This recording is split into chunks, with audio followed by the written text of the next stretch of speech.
Hey, it's Lynn Brown. Welcome to the Gritty Women Global Podcast. I'm a speaker, trainer, and coach with the John Maxwell team.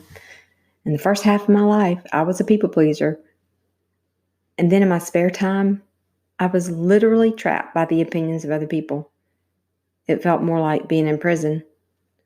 But then one day, I took a step in the direction of my dreams. And I bet on me. For the first time ever.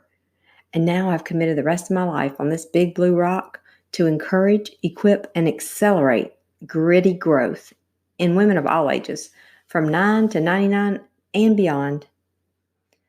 So I just got to ask you this question. Do you really believe everything you think? And don't answer that too quick. But seriously, it's a question that deserves some thought. Eric Hoffer said that we think well of ourselves only in rare moments.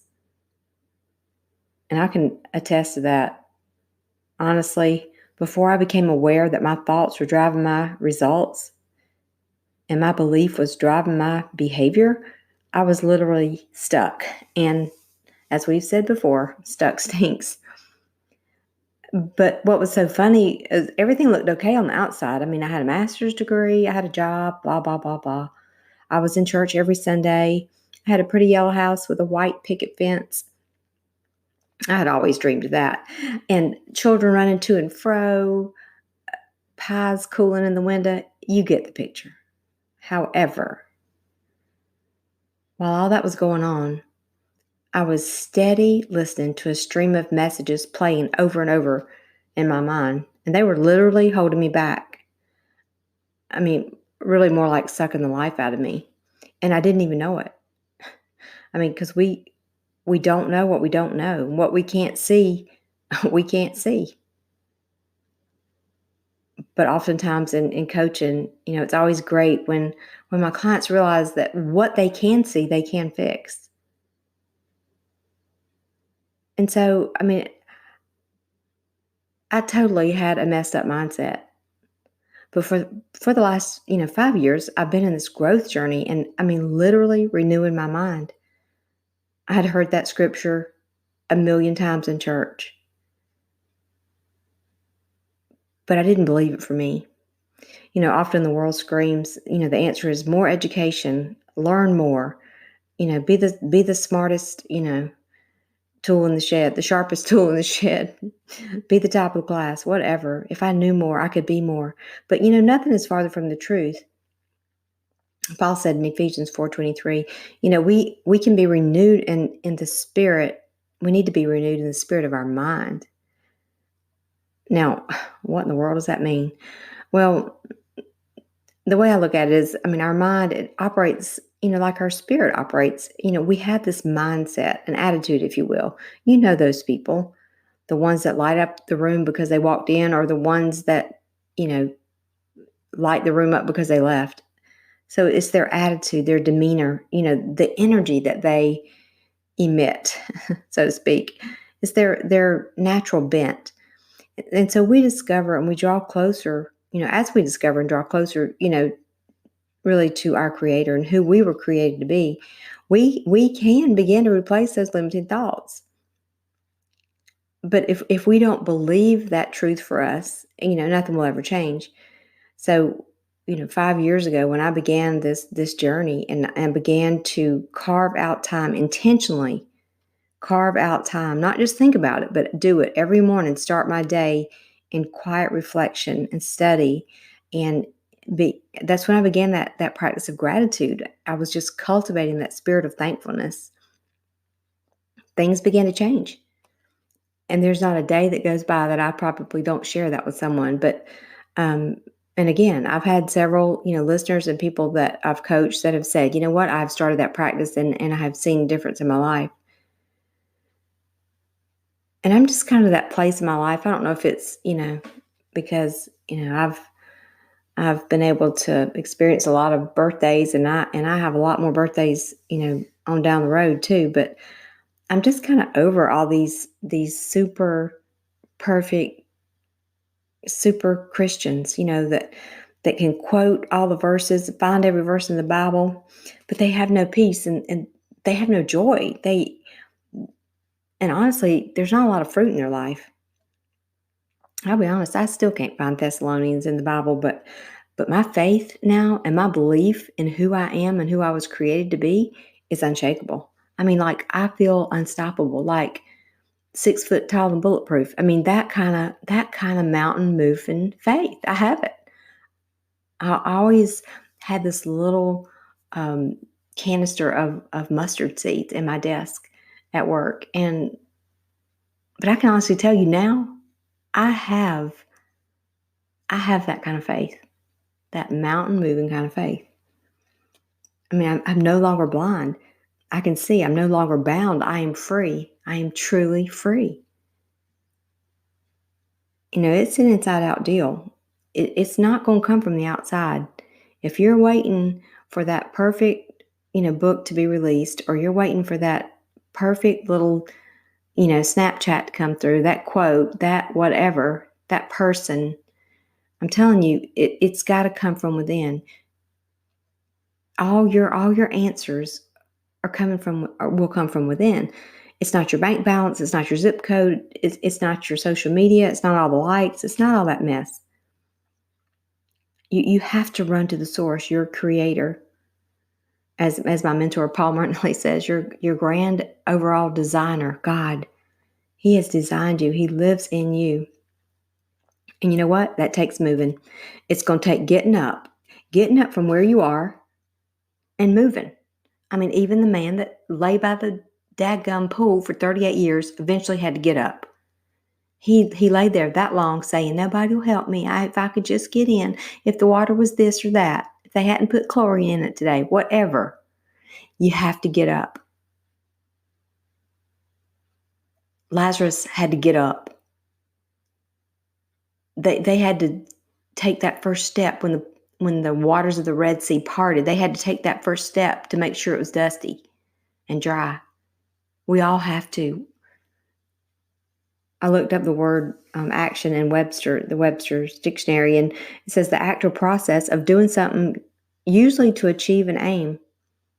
So what are you aiming for? What are you really willing to do? And are you willing to do what you don't want to do to allow you the freedom to do what you do want to do? Now that's a mouthful. But seriously, are you willing to get so uncomfortable so you can move to that place of freedom? Oftentimes, when I'm coaching clients or doing a training with a company, I hear a lot from, CEOs or managers, it's always somebody's the matter with me. If this person would do this or that person was different, then I could blah, blah, blah. If this product was selling more, or if these prices were lower, or if this tax was this or whatever. But, I think it's about time for everybody to take a good look in the mirror, because that's your competition. For for years and years as a child, I believed that there was this jolly old elf that would fly through the skies one night of the year. He would slide down the chimney, and he left toys and filled our stockings with treats. And I believed that year after year. But until my mind was totally renewed by truly embracing the truth that was in me, that I was created in the image of God, I couldn't even believe in myself for 5 minutes. But yet I could believe in this elf dude for, a long time as a child. So taking that first step is crucial, because action removes fear. And I believe that fear of failure, that doubt, those limiting beliefs, what we think about, what we spend our time thinking about, it's the robber of your dreams. And more than that, the robber of your destiny and who you were designed to be. So, what do you really truly believe? And I'm not talking about what you always post on social media or what you spout off, at Starbucks when you're talking to your friend about what she needs to do or he needs to do. Or, maybe at church if you, wax on poetically about something. But your mindset, truly, what do you truly believe for you? I wish that we were sitting together, face to face right now And you could answer that question, and I would answer it for you. But it is better to go out there and make a mess and to act and to fail than just to act and flounder around. I mean, don't you know people that just flounder around? I mean, they're talking about the same thing they were talking about 15 years ago. Y'all, I can't even, I'm telling you, I can hardly be around them.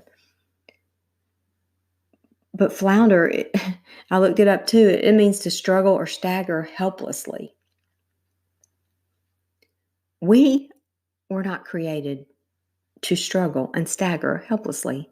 We are gritty women. I mean, you're built for this moment. You're made for this. You have a story, and think about this too. It's not just about you becoming gritty for you, but what if you becoming gritty is the very things that somebody else is waiting for?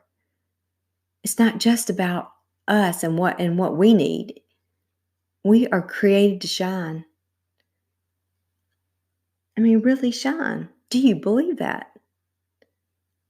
Now, on a side note, this is just because it's summer and I love fireflies. I wanted to share this. I looked into the fireflies just a little bit, and they come from a Latin word which means shining fire. And the cool thing is they only light up when they're moving. And I think that's like us. When we're stuck and stagnant and in status quo and bound up by fear and the opinions of other people, we are not shining. We are dull and lifeless. When we take action, guess what? When we take action, our light shines brighter too. And I just want to ask you, if you will, think with me to 6 months down the road. It's December 31st, 2019. We're facing the year 2020. What is your December going to look like? And are you going to be willing to take responsibility for the results? Not blame, everybody else. But are you going to be willing to take the results for where you are? And you know this, time is not going to stand still and wait for you. So what can you do today? I mean, I'm not talking about a million things. One thing, just one step. A little baby step. Just what can you do? Just move. Just do something. Yesterday, one of my mentors, Chris Robinson, challenged us to take action. And I actually listened, wrote it down, and I did what he suggested. And I picked up the phone and I called 10 clients. Now, I'm going to be honest with y'all, that's not my all-time favorite thing. It is just not. Did they all say yes? Would I have rather been cleaning the toilet than doing that? And no, they didn't say all. They all did not say yes. And yes, I'd rather clean my toilet than do that sometimes. It's not my favorite. But what about you? What is the it that has to happen? What is your it? What is that thing that you know you need to be doing right now? I know you know it. And I wish we were sitting in Starbucks sipping on a caramel, macchiato right now. And I could ask you that face to face because I know you know what it is. So if you're not driving right now, write it down. Seriously, write it down. What is that thing that you know you need to do right now in order for you to begin to see the results that you want to see in your life? And it's not just about writing it down. You got to go do it. Now, please hear me on this. I'm not the one here with the most experience. I'm not the one with the flashiest success story. I haven't traveled all around the world yet. I have trained internationally, and I have, I'm beginning to do more of those things. My bank account is not the biggest yet, but it's getting there. But I am gritty, and I am willing to fail forward, and I am changing my thoughts and my life. And guess what? My results are changing too. We don't have time today to go into that, but these past 30 days, I have seen an increase in all areas of my life. I truly am unstoppable. I believe that. Nothing is impossible for me because my maker is my mirror. Like Stephen Furtick says, my maker is my mirror. His opinion matters. Now, as we wind down this, podcast, the number 13th episode, your mind's going to be on something else. It might already be on something else. But what you do next matters. It's not enough to wait till tomorrow. How many of us have waited till tomorrow, and tomorrow never comes? In the book, that The Greatest Salesman by Og Mandino, he states that tomorrow is reserved for the labor of the lazy. Ugh, when I heard that and read that, I was like, I never want lazy to be in the same sentence with me. So we can't avoid the hard tasks. We got to go out, fail, make a mess, and be okay with it. And honestly, I spent so many years worried about what other people think. And guess what? They don't care. You got to encourage yourself. I mean, whatever. Listen to these Gritty Women podcasts. Borrow my belief for you until you build your own belief. Reach out to me if you want. If you want to look into a 90-day coaching program or jump on one of my trainings, go face those closed doors. Knock. Talk to yourself if you have to. Talk out loud to yourself if you have to. But talking bad to yourself and thinking those thoughts is not going to move you closer to what you want.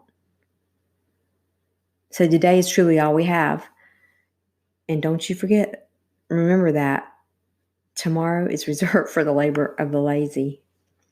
So Gritty Women, let's be driven by love and gratitude. Let's let resilience be our go-to mantra. Let's fuel our minds and souls with belief of who and whose we are. Yes, we inspire, and we're also tough. It takes both. This Gritty Women life is not for the weak and faint of heart. We must guard our thoughts, and we must think for ourselves. And yes, we got to meet failure head on. And remember, it's not permanent. And so just like the fireflies that fill summer skies, we shine. And as we shine the light, as we shine brighter and brighter, we will illuminate the path for others. Gritty Women grow when we take action, when we fail, and when we begin again. So shine bright, Gritty Women. I'm so glad you joined this Gritty Women movement. Remember, if you find this helpful, please share it with your friends. We've got to get this message out, and just continue to stay tuned, because our Gritty Women 90-day growth mindset program is starting soon. So details are coming. And I want to leave you with this. I found this quote from Theodore Roosevelt. He said, you know what? If you just believe you can, you're halfway there. So what you think about matters. Take care. I love y'all, and see you soon.